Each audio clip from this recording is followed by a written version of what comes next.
ఎలా జరిగిందో నీకు చెప్పాల్సిన అవసరం నాకు లేదు. నా పిల్లాన్ని పంపించేసి హక్కు నాకుందరా. ఇన్నేళ్లు గడిచాక ఈ మొగుడు గారు నేను చెప్పినట్టు వింటాడని దాని పొగరు. అమ్మ ఒక్కనాటి అలా ప్రవర్తించడదు. ఒరే, మీ అమ్మ నా పిల్లం మంచితనం గురించి నీకంటే నాకెక్కువ తెలుసురా. నీ పిల్ల నువ్వు ఎందుకు పంపించేశావురా? నీ మాట వెళ్ళలేదు కనుక. కరెక్ట్. పెళ్ళైన 10 నెలల్లో ఈ పిల్ల చేసిన పని పెళ్ళైన 40 ఏళ్ళకి ఈ భార్య రత్నం చేసిందే పొమ్మన్నాను. అంతేరా, అంతే. ఎన్నాడు కాపురం చేసినా ఆడదానికి ఆడబుద్ధి పోదు. ఏదో మొగుడుతో సంసారం చేసుకున్నాం కదా అని ఉండదు. అంకుల్, మా అమ్మ గురించి ఒక మాట నా సహించలేను. నానేదో లేనిపోయి మనసులో పెట్టుకుని పంపించేస్తుంటాడు. నీ పిల్లని నువ్వు అలాగే పంపించేశావని నేనంటే దాని విషయం వేరు. దానికి బాగా పొగరెక్కి దీనికి అంతకంటే బాగా పొగరెక్కింది. ఇప్పుడు ఆడలే కదా. నానా, నువ్వు అమ్మ గురించి ఒక మాట నావంటే పిల్లకాకేం తెలిసా ఉండేది దెబ్బలు. ఆడదానికి ఎంత వయసు వచ్చినా ఏదో పెట్టేస్తుంది పిత్తలాటకు. ఒరే, మా ఆవిడ గురించి పల్లెత్తి మాట నావంటే నీ పీక్ పిచ్చేస్తాను.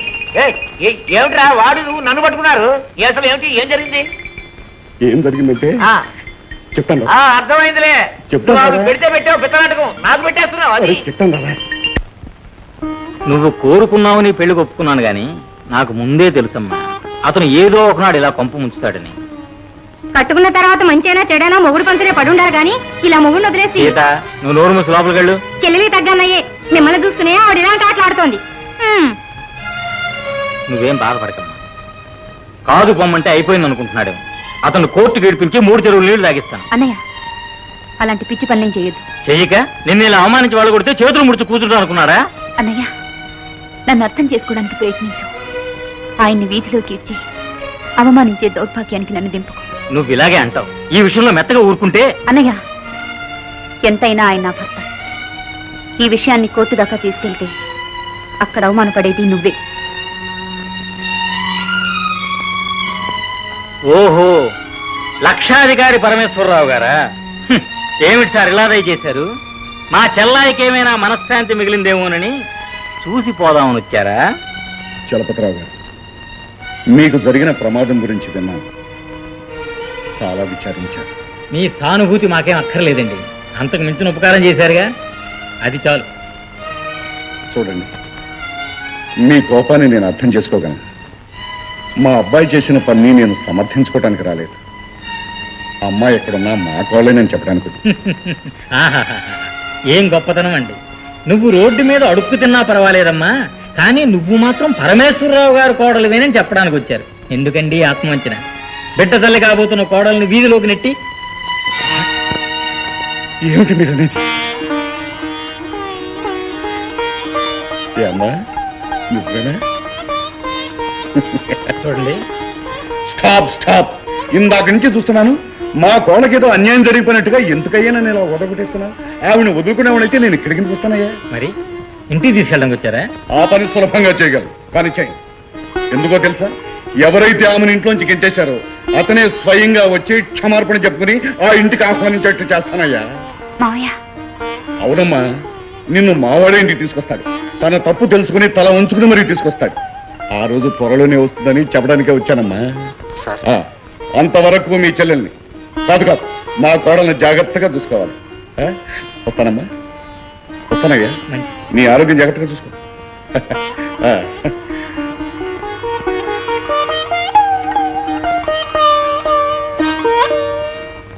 తలుపులు రైట్.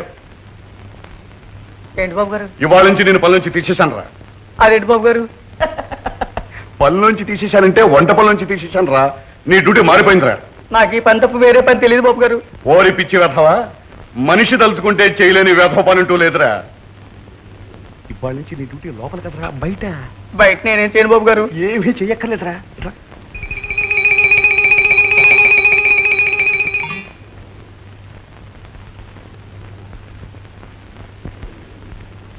ఎరా, కాఫీ నువ్వు తయారు చేస్తున్నావా?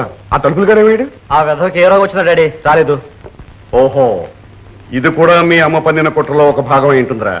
ఆ నౌకర వ్యధంలో తన వైపు తిప్పుకుని మన ఇరకాటంలో పెట్టాలని దాని ప్లాన్. ఆఫ్టర్ ఆల్ తిండి ఏర్పాట్లు కూడా సరిగా చేసుకోలేని అసమర్థం అనిపించుకోకూడదురా మనం. ఇక నువ్వులే, కాఫీ నేను చేస్తాను. ఏమిటి, నీకు కాఫీ కలపడం కూడా వచ్చా? అరే, పెళ్ళాన్నైతే నీ అంత తెలివితేటలుగా ముందే తరివేయలేకపోయానేమో కానీ పెళ్ళైన కొత్తలో మీ అమ్మ మీద కోపం వచ్చినప్పుడు నా వంట నేనే చేసుకునేవంటరా. నీకు నువ్వు గ్లాసులు తీసుకురా, కాఫీ నేను చేస్తా.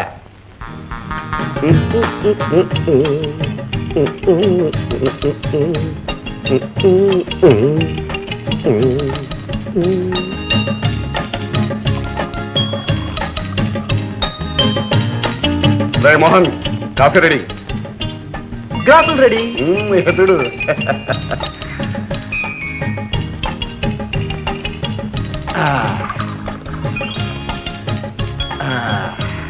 మన చేతి వంట రుచి చూడు. అమ్మా చూడటానికి చాలా బాగుంది. ఆకారం చూసి మోసపోకు, రుచి చూడు.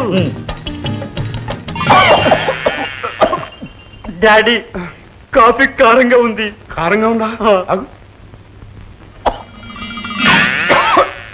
అమ్మా కారంగానే ఉంది. ఈ మధ్య మీ అమ్మకి నాకు పేచీ రాలేదు కదా, అందుకని ప్రాక్టీస్ తక్కువైందిరా.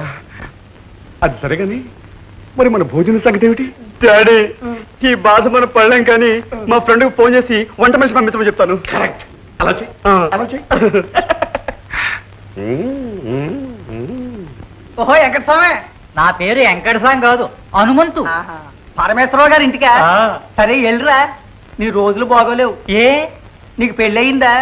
అయ్యింది అయ్యింది. పిల్లలా? నలుగురు. అయితే విడాకులకి ఇప్పటి నుంచి ఏర్పాటు చేసుకో. ఎందుకు? ఆ ఇంటి చరిత్ర అదయ్యా. అసలు అక్కడ పెళ్ళాలు సుఖపడడం సరికదా? గల్లంతైపోయినా ఆశ్చర్యపడక్కర్లేదు. ఆ ఇంటి ఆయన పెళ్ళాన్ని వదిలేశాడు, కొడుకు పెళ్ళాన్ని తరివేశాడు. నా పెళ్ళం లేచిపోయింది. అయ్యి బాబు, మీరెవరు బాబు? నేను ఈ ఇంట్లో ఒకప్పుడు పనిచేసేవాడిని. నాకంటే ముందు పనిచేసేవాడు పెళ్ళం నూతిలో పడి చచ్చిపోయింది.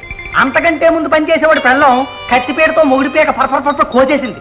ఆ తర్వాత ఓ హనుమంతు, ఓ హనుమంతు.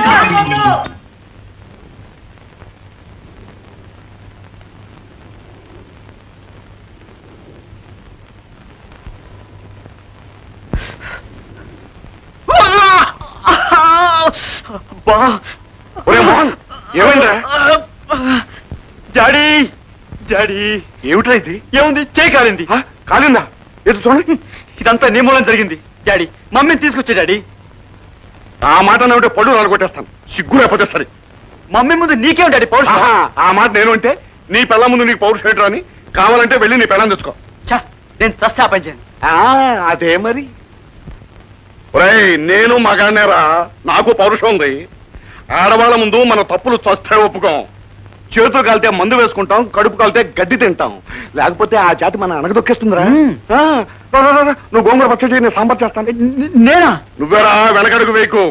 ఆడవాళ్ళ ముందు మన గొప్పలు రుజువు చేసుకోవాలంటే నువ్వు పచ్చడి చేయాలి. డాడీ నాకు చేయడం రా. తప్ప మరి మనం పంతం పెట్టి ఉన్నాం కదా.